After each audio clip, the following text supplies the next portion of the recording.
Hello students, welcome to the steno tutorial. गति 120 शब्द प्रति मिनट। लेखक ओपी शुक्ला, दीपक प्रकाशन। वीडियो को लाइक और चैनल को सब्सक्राइब जरूर करें। बेल आइकन को दबाना ना भूलें, जिससे आगे आने वाली वीडियो का नोटिफिकेशन आपको मिल सके। डिक्टेशन 5 सेकंड से स्टार्ट होगा। Yes, start. उपाध्यक्ष महोदय, हमारे देश के अधिकांश लोग खेती पर निर्भर करते हैं और इसलिए खेती पर आधारित उद्योगों की इस देश में अधिक आवश्यकता है। देश से बेरोजगारी को खत्म करने के लिए, कृषि उत्पादन को बढ़ाने के लिए कृषि पर आधारित उद्योगों की स्थापना का इस देश में बड़ा भारी महत्व है और उसे इस बजट में अधिक से अधिक प्रोत्साहन दिया जाना चाहिए। मैं वित्त मंत्री जी से निवेदन करना चाहता हूं कि खेती के उद्योग आदि के लिए हमारे बजट में अधिक गुंजाइश की जरूरत होनी चाहिए।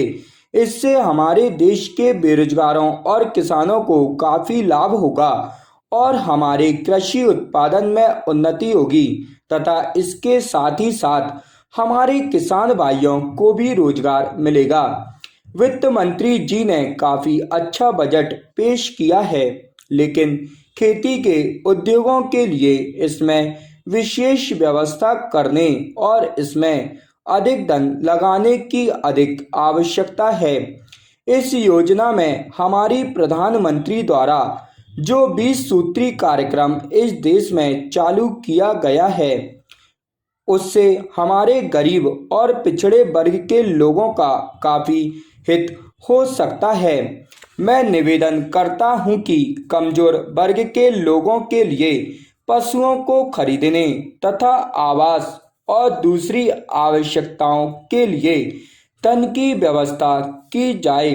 आज यह कार्यक्रम हमारे देश में बड़े जोर से और बड़ी जिम्मेदारी से लागू किया जा रहा है।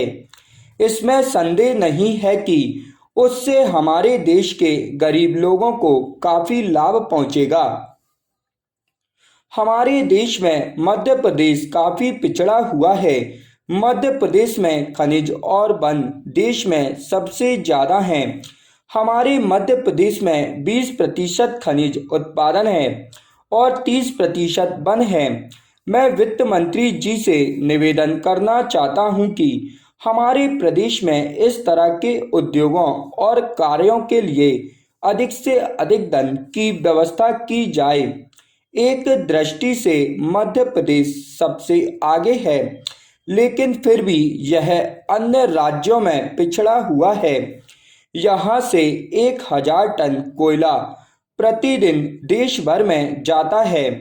मैं निवेदन करूंगा कि कोयले की खानों के पास ताप बिजली घर बनाए जाएं, ताकि हमारे प्रदेश की आवश्यकता को भी पूरा किया जा सके और देश को सस्ते दामों पर बिजली मिल सके।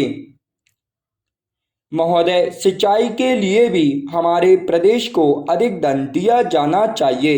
इस तरफ भी ध्यान दिया जाना चाहिए कि सिंचाई का खर्च पिछले 1 साल में दुगना हो गया है।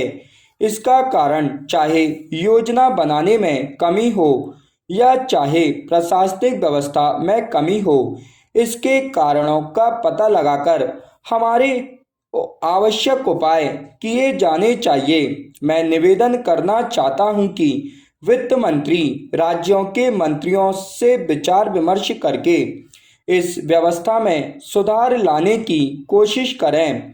हमारे देश में विकास कार्यों को आगे बढ़ाने के लिए शांति और व्यवस्था की बहुत आवश्यकता है।